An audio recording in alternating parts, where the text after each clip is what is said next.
We'll explore motivation, which is one of the most important aspects of leadership. An individual's performance reflects their ability and their motivation.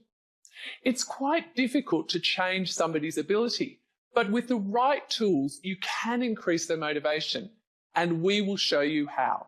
Thinking about motivation is often restricted to monetary rewards, but we need to look more closely at issues of meaning and commitment. If we are to really understand motivation, we pay close attention to the meaning of work and intrinsic motivation. To answer the question, does money motivate? The answer might surprise you. We will also look at different types of rewards and learn how to design a truly motivating job. Be prepared to challenge your thinking about traditional rewards, especially money. The most effective motivators are often invisible. And this is good news. Many of us shy away from making changes to motivate our people because we fear the costs. But sometimes the most effective motivators are as simple as recognition and drawing attention to the real impact of somebody's work. I'll challenge you to implement some of our learning in your work, and I encourage you to take advantage of this to really build your motivational capabilities. Why do we care about motivation? Because it's concerned with why people behave as they do, what they decide to do, and how hard they try. Together with ability, motivation is the most important factor that affects how a person performs at work. But like everything to do with people, the reason why we're motivated is not straightforward. To start with, motivation can't be directly observed, and people are motivated by more than one thing at a time. Often we're not really aware of why we're motivated, and we're certainly not sure of why other people are motivated. And what motivates one person to do something may not motivate someone else to do the same thing. Your job as leader is certainly complex. Understanding how to motivate is more important than ever. Our workplaces are becoming more diverse, and different employees are motivated by different rewards and through different processes. It also appears that job satisfaction is declining, and it's becoming more difficult to motivate people. To explore what motivates employees, we're first going to look at Maslow's hierarchy of needs. It focuses on what motivates people as a hierarchy. Starting at the bottom of the hierarchy, we're motivated in the first instance by our physiological needs, such as having enough money to pay rent and buy food. Once we have this, it no longer motivates us, and we're motivated by security, such as a more reliable source of income. After we have this, according to Maslow, we'll be motivated by the need for social interaction, relationships, bonds, attachments, then esteem, namely rewards that satisfy our need to be recognized and appreciated, and this includes our own self-esteem. Finally, after all other needs are met, people are motivated by self-actualization, our need to meet our fullest potential. Now, Maslow's hierarchy is very well accepted, but it's not very well supported, mainly because people don't move up the hierarchy as Maslow suggested. For instance, many people are motivated by esteem when they haven't met their security needs. They will choose to drive a fancy car when it puts them into debt. But Maslow's hierarchy is useful for helping us understand different types of rewards that might motivate our employees. A better supported theory is the 4-drive theory. According to this theory, everyone has 4 drives, which are hardwired into our brains. They are independent, not arranged in a hierarchy, and we regularly try to fulfill all of them except the last one. The 4 drives are, first, the drive to acquire.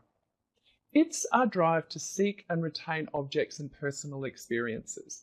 It ranges from basic food and water to enhancing our self-concept through recognition and building our relative status. It drives us to compete because it's comparative. The drive to bond or form social relationships. This reflects our motivation to interact with other people at work. Third, the drive to comprehend. This reflects our drive to satisfy our curiosity, to know and understand ourselves and our environment. When we realize that we don't know something, we experience a pressure to close this knowledge gap. And finally, the drive to defend. It pushes us to protect ourselves physically, psychologically, and socially. So what does this mean for us as leaders? Well, according to this 4-drive theory, leaders should ensure that work provides a balanced opportunity to fulfill the 3 drives: to acquire, to bond, to comprehend. Employees will continually seek fulfillment in these areas. So when you consider motivating your employees, consider whether they will have an opportunity to learn, an opportunity to gain recognition, to form or strengthen social relationships. It might be worth thinking about your own workplace. Are you given opportunities to acquire, whether that's recognition or more tangible financial rewards? Do you have an opportunity to learn and develop, to form social relationships? What about your colleagues? Another theory of motivation is the 2-factor theory. This divides rewards into 2 types. The first we're going to call dissatisfiers. These are factors that can make people unhappy when there are problems, but they do not really motivate, even when there are no problems. They're related to the work context or environment. So it's things like your supervision, your working conditions, your job security, even your salary. When there are problems here, you will be dissatisfied. But when these aspects of work are perfect, you will not necessarily be motivated. If you really want to motivate people, you need to focus on the work they are actually doing. What motivates people, according to the 2-factor theory, is the recognition that we get for our work, the sense of responsibility, whether we really enjoy the work and find it meaningful, and the opportunities it gives us for personal growth and advancement. These are called satisfiers or motivators. This is why people are motivated when they are working on an idea that they're passionate about, and when they're volunteering for a worthwhile cause. It also explains the motivation of the starving artist or the struggling musician. There are some questions if we think critically about this theory. For example, a raise can be a dissatisfier if we see it as part of our salary, but it could also make us feel a sense of achievement and recognition.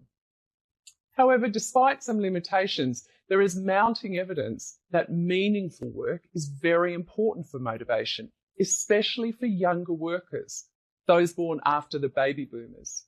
Think about this. An organisation in Canada decided to start a recognition program. It gave employees and managers the right to recommend any deserving colleague for a high five card, which was redeemable for money. But rather than cashing in their cards, many employees kept their cards and displayed them in their offices. What does that show us? The visible symbol of recognition was apparently worth more to many people than the cash value of the card. What does the 2-factor theory mean for you as a leader? The content of the job, the recognition for the work done, is just as important as the salary. In fact, it's even more important to many people. Leaders can learn from this by reconfiguring existing work to make it more meaningful and drawing attention to the connection between work and a meaningful outcome. Think about your own job. Do you feel a sense of achievement? Is your work meaningful to you? Looking back over our learning, can you think of 2 changes to your work that could increase your motivation? Now consider an employee in your organisation, a person who is not very motivated. Are they recognised for what they do? Is their role meaningful? What 2 changes could be made to their job to increase motivation?